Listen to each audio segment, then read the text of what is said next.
പക്ഷെ നോട്ടബിളായിട്ട് ഒന്നോ രണ്ടോ കഥാപാത്രങ്ങളേ ഉള്ളൂ. ഇപ്പം നായക വേഷത്തിൽ ആദ്യമായിട്ട് വരുന്നൊരു ചിത്രം വൈകിപ്പോയി തോന്നുന്നു. വൈകിപ്പോയിട്ടില്ല, ഇതിനാണ് സമയം എന്നാണ് എനിക്ക് തോന്നുന്നത്. ഇതൊക്കെ തന്നെയാണ് സമയം, ഇതിനാണ് സമയം.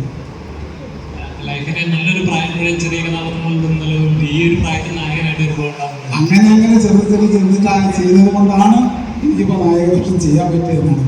എന്ന് പറഞ്ഞാൽ നമ്മളെ പണ്ടുള്ളവർ പറയാറുണ്ട്, ഒരു കല്ല് അടിച്ച് പൊട്ടിക്കുമ്പോൾ 10 പ്രാവശ്യം അടിച്ചിട്ടുണ്ടെങ്കിലും ഈ 10 അടിയും അത് പൊട്ടാൻ വേണ്ടിയിട്ടില്ലാണ്, അവസാനത്തെ അടിയിൽ എല്ലാം പൊട്ടുന്നത് എന്ന് പറയുന്ന കാര്യം.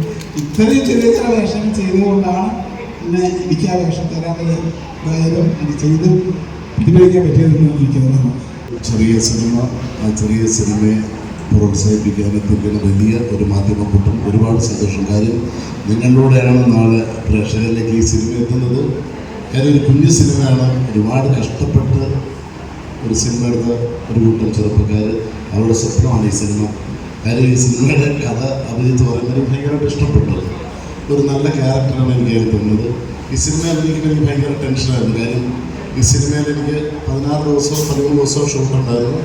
പിന്നെ 20 ദിവസം കഴിഞ്ഞാൽ അന്നത്തെ ബിഗ് ബോസ് സീസൺ 3 പോകണമായിരുന്നു. ആ ഒരു ചെറിയ ടെൻഷനും ഉണ്ടാക്കി, കോവിഡും ഉണ്ടായിരുന്നു. പിന്നെ ഷൂട്ടിങ്ങിന് പോയ ലൊക്കേഷൻ എന്ന് പറഞ്ഞു കഴിഞ്ഞാൽ ഞങ്ങൾ ഇന്ന് ചെന്നിട്ട് പിറ്റേ ദിവസം ചെല്ലുമ്പോൾ അവിടെ മാർക്ക് ചെയ്തേക്കും. കാര്യം ആ വീട്ടിൽ 3 പേർക്ക് കോവിഡ് സ്ഥിരീകരിച്ചു, അങ്ങോട്ട് പോകില്ല, തലേദിവസം ആ വീട്ടിലേക്ക് ഇരുന്നു. അപ്പോൾ അങ്ങനെ കുറച്ച്, പിന്നെ അതുപോലെ തന്നെ അഭിജിത്തിൻ്റെ വീട്ടിൽ നിന്ന് ഭക്ഷണം അഭിജിത്തിൻ്റെ അമ്മയും അമ്മയുടെ കുറച്ച് കൂട്ടുകാരികളൊക്കെ ചേർന്ന് ഉണ്ടാക്കുന്ന നല്ല ഭക്ഷണം എന്ന്. കാര്യം വേറെ ഒന്നുമില്ല, കോവിഡും ഇതൊക്കെയാണ്. നല്ല ഭക്ഷണം കഴിച്ചു. പിന്നെ ടെൻഷനില്ലാത്തൊരു ലൊക്കേഷൻ, പറയുന്നത് പോലെ നമുക്കൊരു ടെൻഷനില്ല. കാര്യം അങ്ങനെയാണ് നമ്മളടുത്ത് പറയുന്നത്, അഭിനയിക്കുന്നത്. അതുകൊണ്ട് ടെൻഷനില്ലാതെ അഭിനയിച്ചു. അപ്പോൾ അഭിജിത്ത് വിചാരിച്ചതുപോലെ ചെയ്യാൻ പറ്റി എന്നാണ് വലിയ ഭാഗ്യം. അപ്പം ജയരാജേട്ടൻ, ലീല മേഡം, ഒത്തിരി പേര്, ഒരുപാട് ആർട്ടിസ്റ്റുണ്ടെങ്കിൽ പോലും എന്താ പറയുക, കുറേ കൂട്ടുകാർ, അഭിജിത്തിൻ്റെ കുറേ കൂട്ടുകാരാണ് പ്രൊഡക്ഷൻ നോക്കിയതും പിന്നെ വണ്ടി ഓടിച്ചതും എല്ലാം കൂട്ടുകാരാണ്. അതുകൊണ്ട് നമുക്കൊരു ടെൻഷൻ ആവണമെന്നില്ല. ഒരു ചെറിയൊരു ക്രൂവിൽ ചെയ്തൊരു സിനിമ. അപ്പോൾ കാര്യം എന്താ പറയുക, ഞാൻ ഒരു മോനാണ്.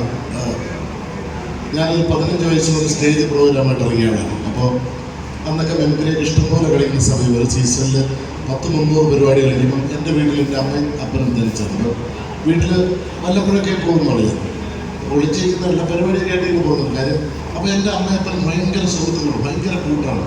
ഇപ്പോഴും അവർ ഒരുമിച്ചാണ് ഓട്ടോയിൽ പോകുന്നത്. രണ്ടുപേരും വേർപിരിഞ്ഞിരിക്കുന്നത് ഞാൻ കണ്ടിട്ടില്ല. ഈ ഡിസംബർ 2-ാം തീയതി എൻ്റെ അമ്മ മരിച്ചു. പക്ഷെ അതിനുശേഷം നമ്മൾ ഒറ്റപ്പെടുന്ന കാര്യം, എൻ്റെ അപ്പൻ ഇപ്പോൾ ഒറ്റയ്ക്കാണ്. കാര്യം എനിക്കിപ്പോഴും വീട്ടിൽ നിൽക്കാനും പറ്റില്ല.